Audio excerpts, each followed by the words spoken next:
A medical abortion involves taking 2 pills, mifepristone, a progesterone blocker, followed 24 to 48 hours later by misoprostol. But a controversial new study suggests this process can be stopped, or, as the author claims, reversed, by giving progesterone to women who take the first pill and then change their minds.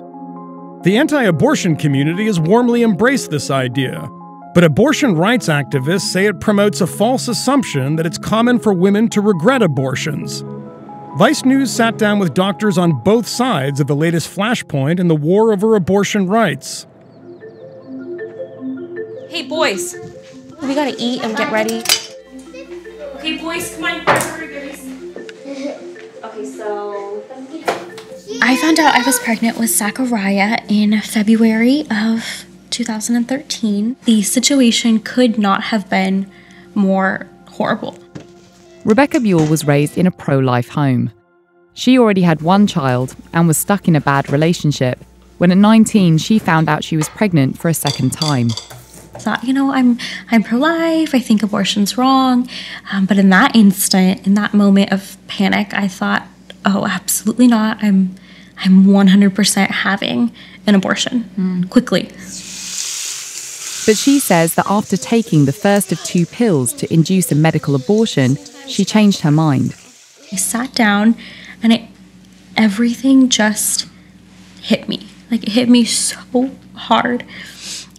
I turned to my phone and I typed in something to the effect of, I took the first abortion pill and I've changed my mind. And I found the abortion pill reversal website. It was vague. It had a 1-800 number on it, and it basically said, if you've taken the abortion pill and you're having second thoughts, call the hotline number. The hotline connected Rebecca to a doctor who said she could attempt to reverse the effects of the abortion medication by taking an off-label course of progesterone throughout her first trimester. She carried her pregnancy to term, and Zachariah is now 4.5 years old. Did you have an understanding at that time that this was a, course of treatment that was untested and pretty experimental? I knew that at that time there had only been a handful of girls that had gone through with it. Did that make you concerned at all? Honestly, not really.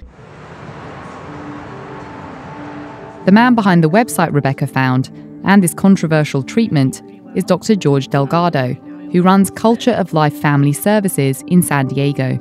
So how many patients typically kind of come through these doors every day? To these doors, between, depending on the day, 20 to 40.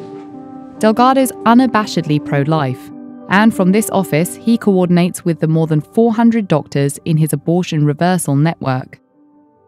When did you first realise that abortion reversal, in your eyes, was possible? I had a great deal of experience using progesterone in pregnancy, where a woman has low progesterone levels and is having cramping or spotting, what we call a situation of threatened miscarriage. I theorized that the progesterone could outcompete the mifepristone, and perhaps then we could reverse the medical abortion and save the preborn baby. Did it give you pause early on that you were essentially experimenting on women with this procedure?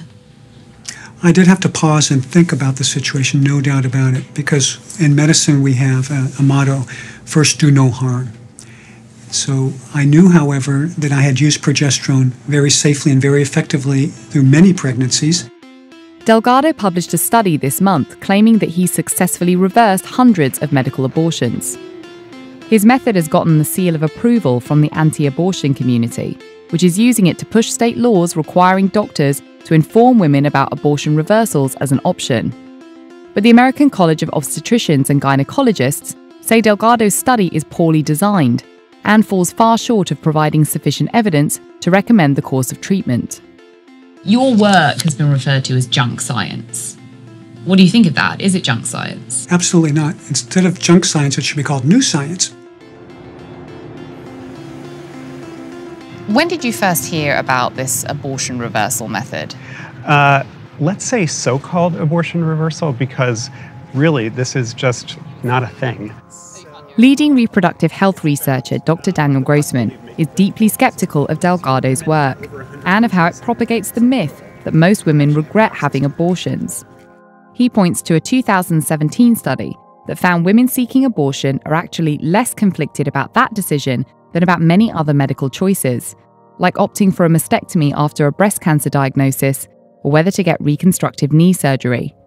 Women are very sure of their decision by the time they come to an abortion provider. But I think all this talk about abortion reversal allows people to kind of force this conversation around abortion regret. But there is a small percentage of women who are uncertain. Shouldn't there be a course of treatment for those women? I believe that those women should have access to evidence-based treatments. There's no evidence that any treatment, progesterone or anything else, will increase the likelihood that that pregnancy will continue. The proportion varies, but it's somewhere between about 8 to 46% of pregnancies continue after just taking the mifepristone. Is this just about the medicine for you, or is it about the politics around abortion?